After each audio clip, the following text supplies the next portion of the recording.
Welcome along on our visit to the beautiful Hever Castle.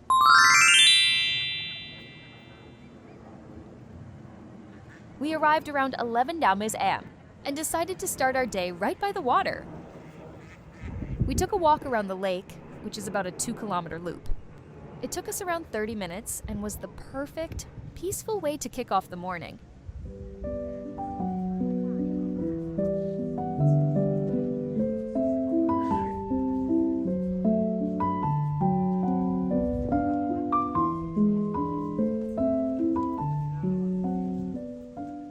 Hever Castle and Gardens is located in the village of Hever in Kent, England.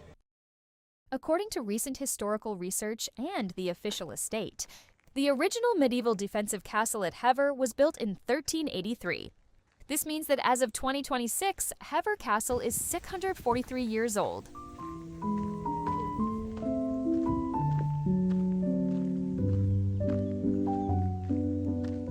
While it was previously believed that the castle's oldest parts dated back to 1270, research commissioned by the estate revealed that the license to fortify the property was actually granted to John de Cobham in 1383.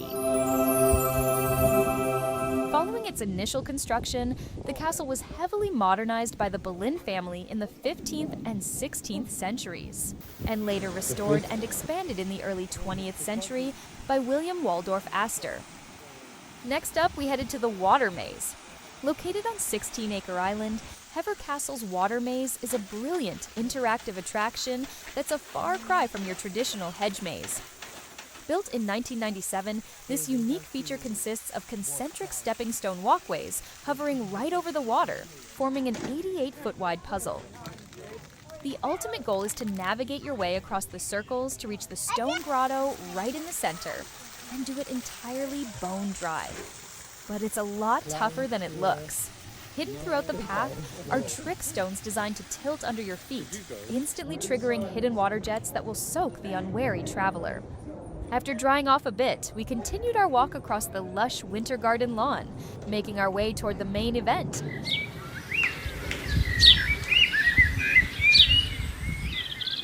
And here it is, Hever Castle.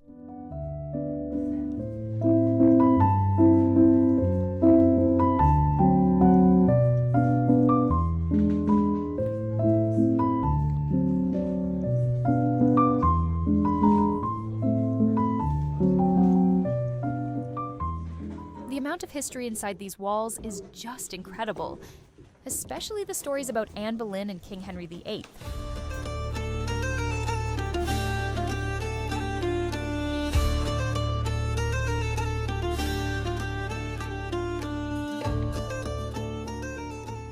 The thing that actually surprised me the most was seeing the different portraits of Anne.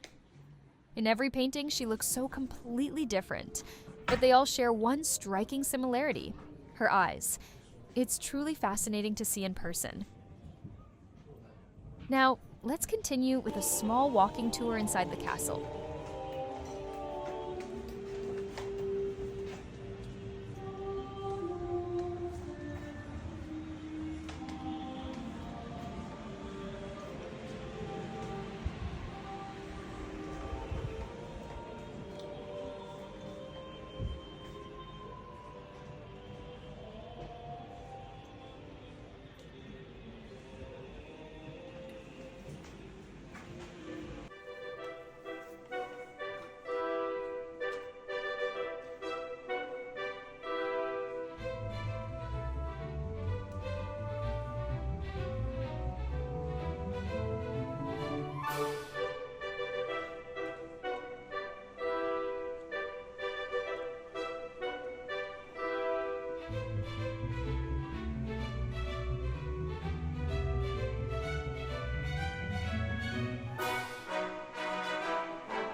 As we made our way up to one of the final rooms in the castle, we stumbled upon something really cool. On display are some incredible historical outfits that actually served as the inspiration for costumes in massive TV shows like Game of Thrones.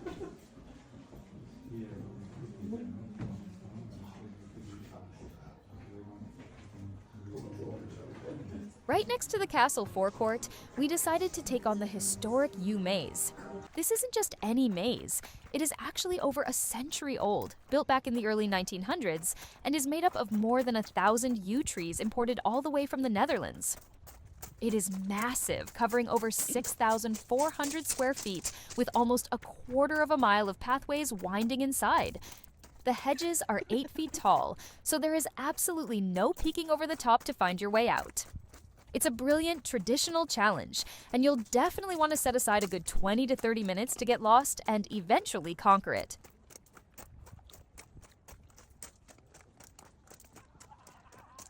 Yeah, I made it. From there, we wandered through the day's exhibitions.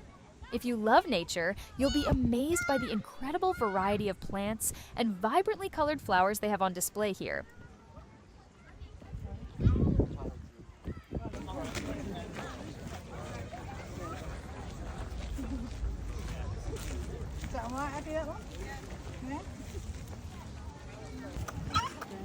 Go next to Apple because it's a bit steep. Go to the other side. Just opposite the castle entrance, there's a lovely little path that takes you down to a stunning water feature.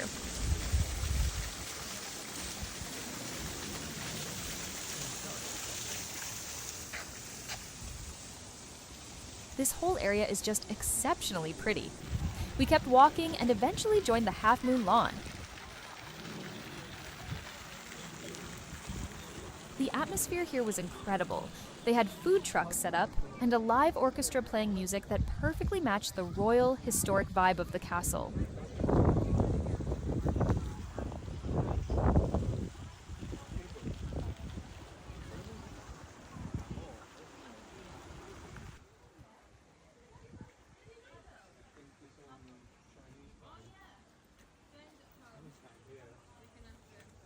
That's why they're sleeping. They're the same as you. Then we stepped into Diana's Walk. This area has actually been awarded as one of the most beautiful gardens in the UK, and it's easy to see why. But do you sleep in the office? No.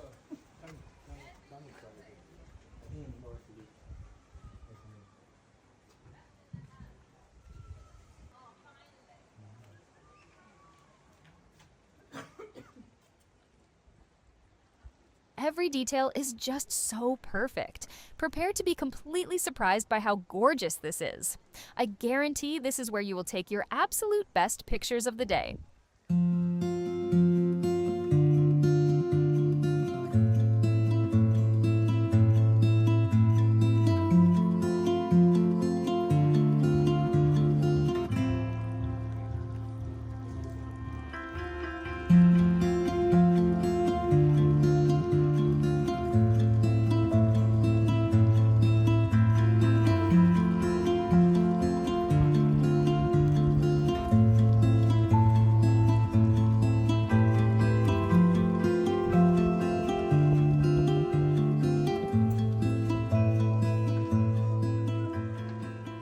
We wrapped up our visit around 3:30 p.m.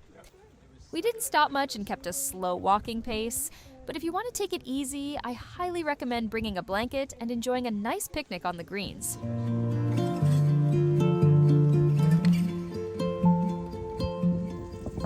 For those planning to go, tickets are $19.45 for just the gardens or $24.85 to include the castle. Take my advice, pay the little extra for the castle entrance, you will definitely enjoy it. Did you know you can even book this castle for private events? Let me know in the comments if you'd ever want to visit, and don't forget to like and subscribe.